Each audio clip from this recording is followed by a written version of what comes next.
미국의 자동차왕 헨리 포드는 대기업을 일으키고 난 다음에 고향에 조그마한 집을 한 채 짓고 그곳에 살았습니다. 대기업 총수가 살기에는 집은 너무 작고 평범했습니다. 어느 날 동네 주민이 헨리 포드에게 물었습니다. 이 집은 너무 작고 초라하지 않나요? 걱정스러운 표현으로 물었습니다. 이때 포드는 미소를 지으면서 가정은 건물이 아닙니다. 비록 집이 작고 초라해도 예수님의 사랑이 넘친다면 그곳이야말로 가장 위대한 집이 됩니다. 라고 대답했다고 합니다. 지금도 디트로이트 포드 기념관에는 헨리는 꿈을 꾸는 사람이었고 그의 아내는 기도하는 사람이었다. 라는 글귀가 벽에 붙어 있다고 합니다. 포드의 성공은 꿈을 꾸는 자신과 기도하는 아내가 함께 이루어낸 가정이었던 것입니다. 5월을 보내면서 오늘은 행복한 가정이란 제목으로 하나님의 말씀 받고자 합니다.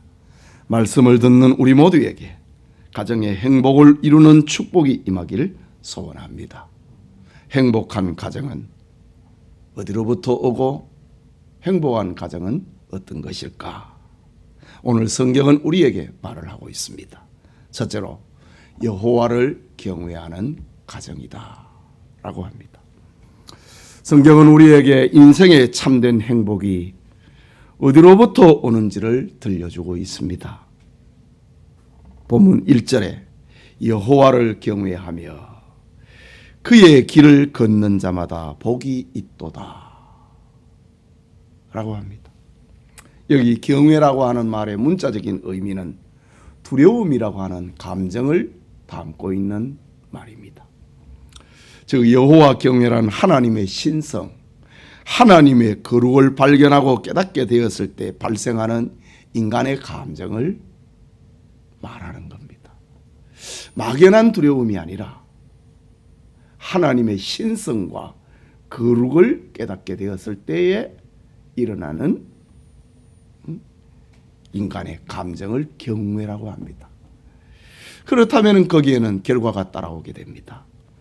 하나님께 절대 신뢰와 믿음, 경배와 찬양, 그리고 사랑으로 반응을 하게 되는 것입니다. 오늘 본문을 기록하고 있는 시인처럼 여호와를 경외하는 사람은 하나님의 길을 걷게 되는 것이다 라는 말입니다.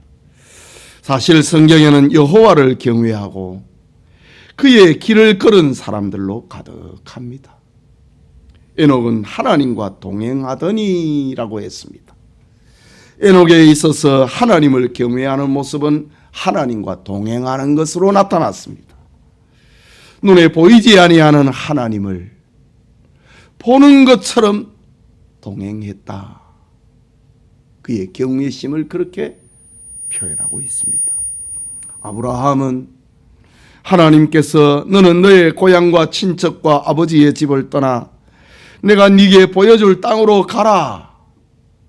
내가 너로 큰 민족을 이루고 복의 근원이 되게 하겠다고 말씀하실 때에 아브라함은 그 말씀에 순종하여 갈 바를 알지 못하고 이주하였다라고 합니다. 아브라함의 하나님 경외는 그의 말씀을 따라 순종하는 것으로 나타났습니다. 욥에게 있어서 하나님 경외는 악을 떠난 경건으로 나타났습니다. 생각과 행동의 모든 것을 하나님이 보신다고 의식을 할 때에 사람은 죄의 유혹에서 벗어날 수가 있습니다. 성경은 욥을 소개를 하면서 그 사람은 온전하고 정직하여 하나님을 경외하며 악에서 떠난 자들아 라고 했습니다. 모세의 하나님 경외는 마음을 다하고 뜻을 다하고 힘을 다하여 내 하나님 여호와를 사랑하라. 하나님 사랑으로 여호와 경외가 나타났습니다. 그래서 그는 그리스도를 위하여 받는 수모를 애굽의 모든 보화보다 더 큰 재물로 여겼으니 이는 상주심을 바라봄이라 라는 삶을 살았습니다. 데살로니가 교인들의 하나님 경외는 바울의 설교를 들을 때에 사람의 말로 아니하고 하나님의 말씀으로 받았다 라고 합니다. 이처럼 성경은 하나님을 경외한 사람들의 이야기입니다. 교회사를 보면은 로마의 기독교 박해를 끝내고 기독교를 믿을 수 있게 공인을 했던 황제 콘스탄티누스는 설교를 들을 때에 왕의 권위와 체면을 생각해서 왕관을 쓰고 있으라는 신하들의 요구를 거절합니다. 그는 신하들과 백성들 앞에서는 왕이었지만은 하나님 앞에서는 가련한 죄인이었기 때문입니다. 역사가들은 말을 하기를 황제는 두려움과 겸손으로 하나님의 말씀에 대한 경외로 가득 차 있었다 라고 적고 있습니다. 마크 트웨인의 소설 거지와 왕자의 실제 인물인 영국의 에드워드 6세는 설교 말씀을 들은 후에는 그것을 꼭 기록으로 남겨서 생활 속에 실천했다고 합니다. 그는 성경의 유명한 개혁의 왕 중에 어린 요시야라고 하는 별명을 얻고 영국을 개혁의 시대로 만들어냈던 것입니다. 이들은 모두에게 공통점이 있다면 그것은 하나님을 경외하고 그의 길을 걷는 자가 되었다는 사실입니다. 성경은 여호와 경외를 가리켜서 시편 111편 10절에는 여호와를 경외함이 곧 지혜의 근본이라고 했습니다. 잠언 1장 7절에는 여호와를 경외하는 것이 지식의 근본이라고 했습니다. 잠언 14장 27절에는 여호와를 경외하는 것이 생명의 샘이라 사망의 그물에서 벗어나게 하느니라고 합니다. 잠언 16장 6절에는 여호와를 경외함으로 인하여서 악에서 떠나게 되느니라고 했습니다. 이사야 33장 6절에는 여호와를 경외함이 너의 보배니라 라고 했습니다. 여호와 경외는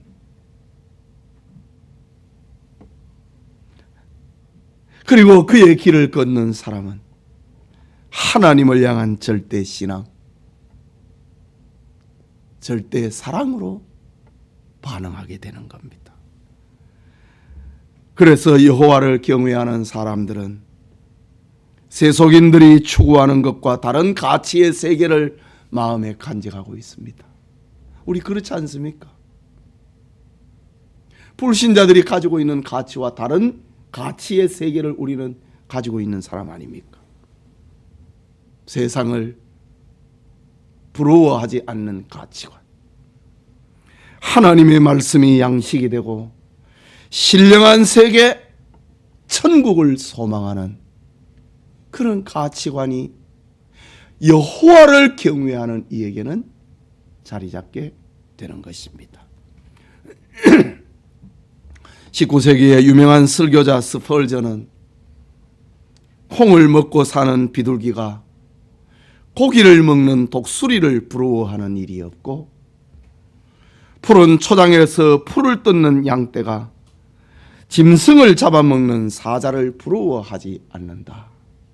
이유는 먹는 양식이 다르고 사는 세계가 다르기 때문이다. 스펄전은 신자의 세계를 세속인들과는 다른 가치관을 가지고 있다는 의미에서 이렇게 표현했습니다. 이것이 바로 하나님을 경외하는 하나님의 자녀된 성도의 세계라고 하는 것입니다. 예배드리는 우리 모두에게 여호와를 경외하는 모든 복의 근원이 되는 신령한 축복이 임하기를 소원합니다. 계속해서 성경은 여호와를 경외하는 자에게 주어지는 축복을 약속합니다. 성경은 언제든지 약속을 담고 있습니다. 구약, 신약, 옛 약속, 새로운 약속, 성경은 약속입니다. 여호와를 경외하는 자에게 성경은 약속하고 있습니다. 하나님은 우리에게 약속하고 있습니다. 그 약속이 무엇인가? 첫째는 노동의 열매를 먹는 축복입니다. 2절에 있는 말씀이지요. 네가 내 손이 수고한 대로 먹을 것이라. 네가 복되고 형통하리로다 라고 합니다. 여러분, 노동의 본질은 고역이 아니라 하나님의 축복입니다. 범죄한 인생에게 하나님은 땀을 대가, 노동의 대가에서 보람과 행복을 찾도록 규정하셨습니다. 노동은 벌이 아닙니다. 범죄한 인생에게 너는 노동을 통하여서 보람을 찾고 살아갈 수 있도록,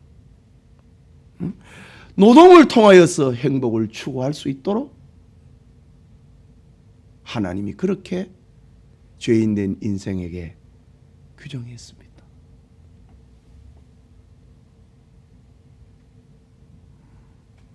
열심히 일을 하여서 수고의 열매를 먹는 사람은 복 있는 사람입니다.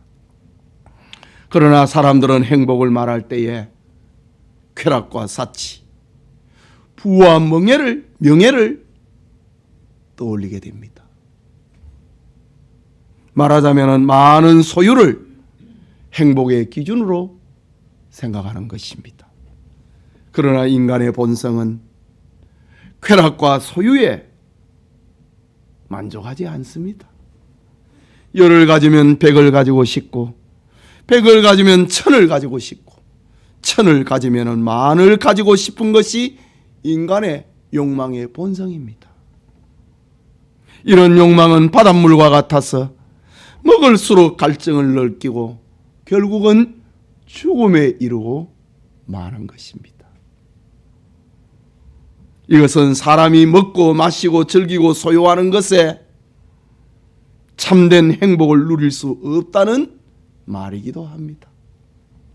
사람은 짐승과 달라서 쾌락과 소유로는 채울 수 없는 것이 있습니다.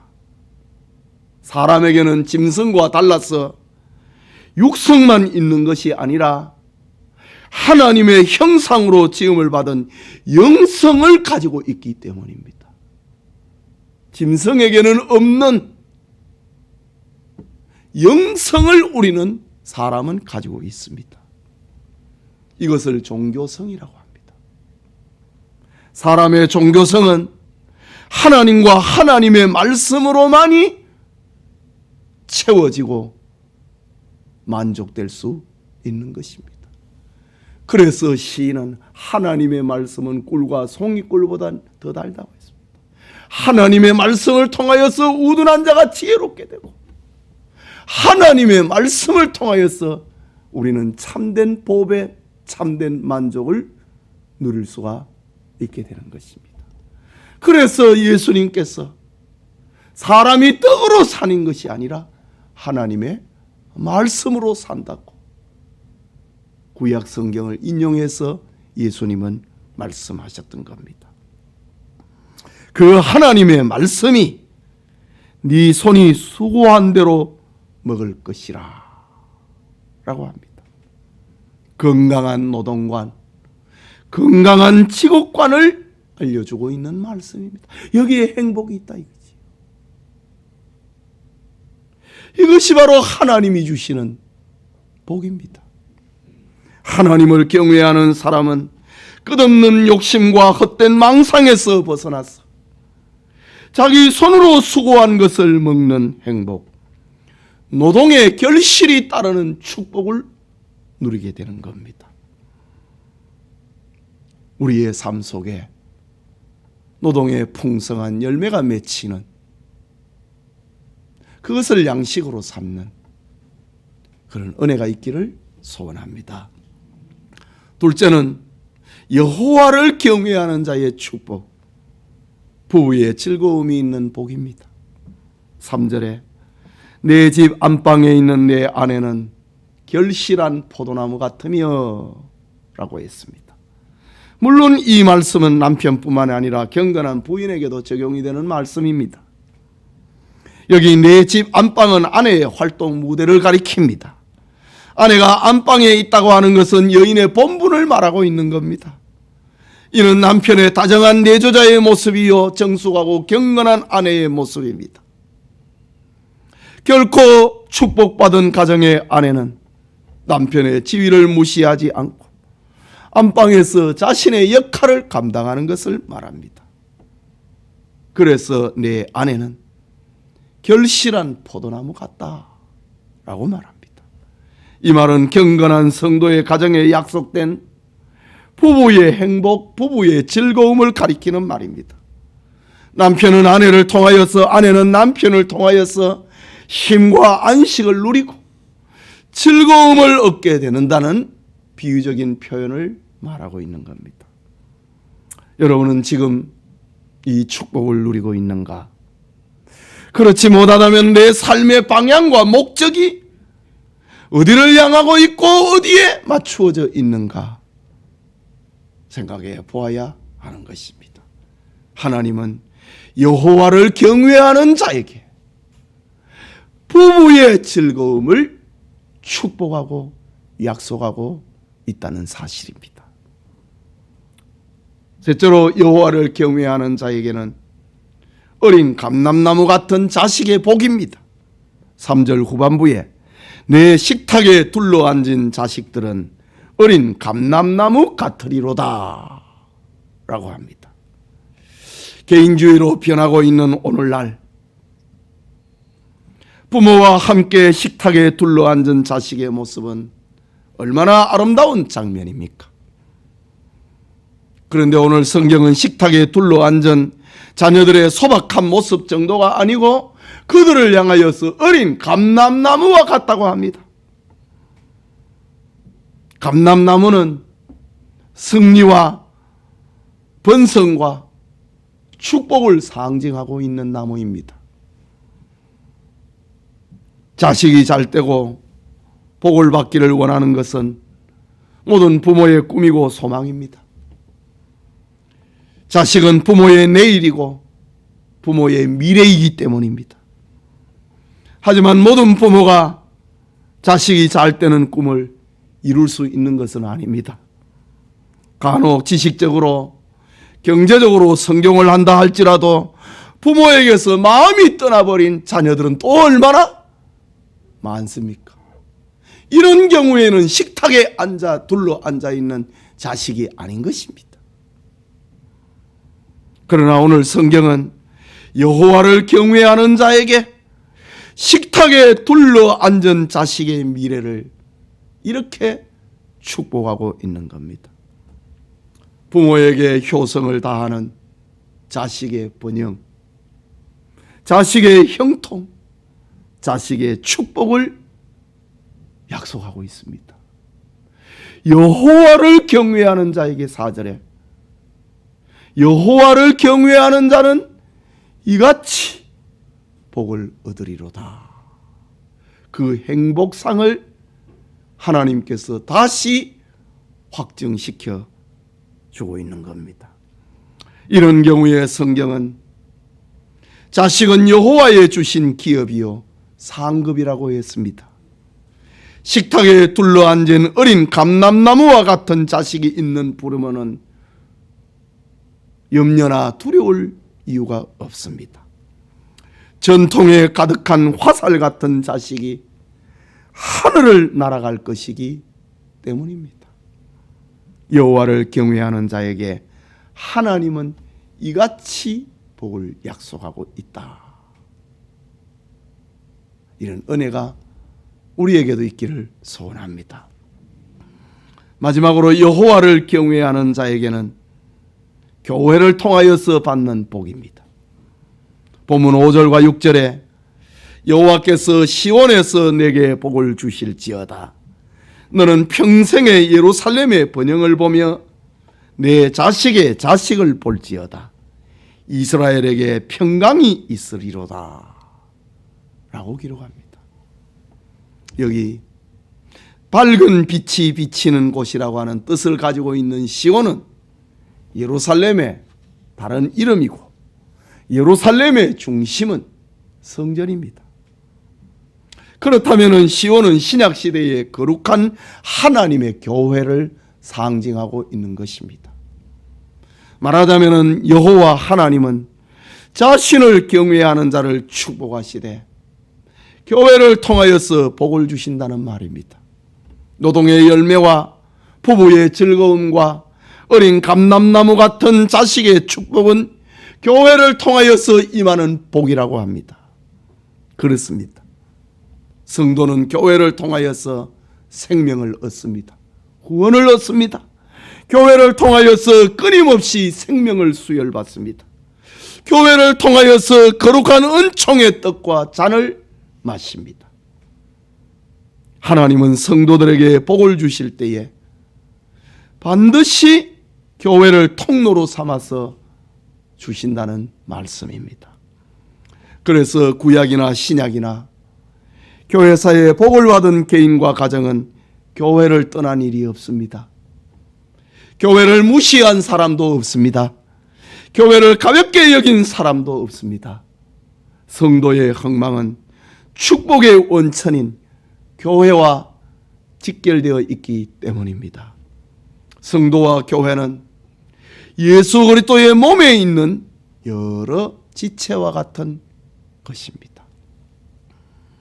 사랑하는 우리 영천의 성도 여러분, 종교개혁자 마르틴 루터는 가정은 크리스찬의 인격을 훈련시키기 위하여 하나님께서 규정해 놓으신 짱이다, 터다 라고 말을 했습니다. 가정에서 일어나는 희로애락을 통해서 기뻐하고 분노하고 슬퍼하고 즐거워하는 가정에서 일어나는 희로애락을 통하여서 성도는 그리스도인으로 훈련되는 하나님이 주신 첫 번째 공간이라는 말입니다. 스펄전은 가정이 하나님의 말씀에 따라 지배될 때에 천사들이 그들과 동거하며 그들의 식구가 될 것이다 라는 말을 남겨주었습니다. 가정에 하나님의 말씀에 지배를 받으면 천사들이 그들과 동거하고 한 식구처럼 살 것이라는 말입니다. 우리 모두는 이런 행복을 꿈꾸고 있습니다. 복된 가정에서 살고 싶은 것이 우리 모두의 꿈이요 바람입니다. 그러나 오늘날 TV나 인터넷, 신문을 보면은 순간적인 화를 참지 못해 아들이 아버지를 때려 숨지게 하고 보험금을 누리고 남편이 아내를, 부모가 자식을 살해하는 끔찍한 사건들이 일어나고 있습니다. 현대인의 가정은 온갖 죄악으로 신음하고 있는 것입니다. 소유가 인생의 기초요 전부가 되어버린 사탄 사상이 가정을 이렇게 만들어 놓았습니다. 인본주의 가정관이 이렇게 병들게 만들었습니다. 아니, 인간의 부패한 마음이 지금도 가정을 황폐화시키고 있습니다. 이것이 전부인가? 여기에서 벗어날 수 없는가? 아닙니다. 우리에게는 희망이 있습니다. 치료가 있습니다. 구원이 있습니다. 성경은 하나님을 경외하는 자에게 참된 행복을 약속하고 있기 때문입니다. 하나님을 경외하는 가정에는 끝없는 욕심이 절제되고 노동의 열매로 즐거워하게 하십니다. 부부간의 즐거움과 안식을 누리게 하십니다. 자식을 통한 내일의 소망과 승리를 약속하고 있는 것입니다. 이런 축복을 하나님은 당신의 피로 값주고 사신 거룩한 교회를 통하여서 베푸신다고 합니다. 가정의 달 5월을 보내고 있는 영천의 성도님들에게 행복이 약속된 가정, 하나님을 경외하고 그 말씀대로 살아가는 복된 가정이 되기를 축복합니다. 우리 같이 기도합시다. 말씀을 받았습니다. 네. 우리 모두는 다 복된 가정, 행복한 가정을 꿈꾸고 있습니다. 그러나 세상에는, 우리의 본성적인 생각 속에는 이것을 이룰 수가 없습니다. 뜻대로 안 됩니다. 그러나 우리가 하나님을 경외하고 그의 걸음을 걷는 자에게 하나님은 가정의 행복을 약속하고 있습니다. 우리의 가정이 하나님을 경외하는 그런 가정이 되게 해달라고, 하나님이 주시는 약속이 담겨있는 축복이 임하는 가정이 되게 해달라고 우리 같이 기도합시다.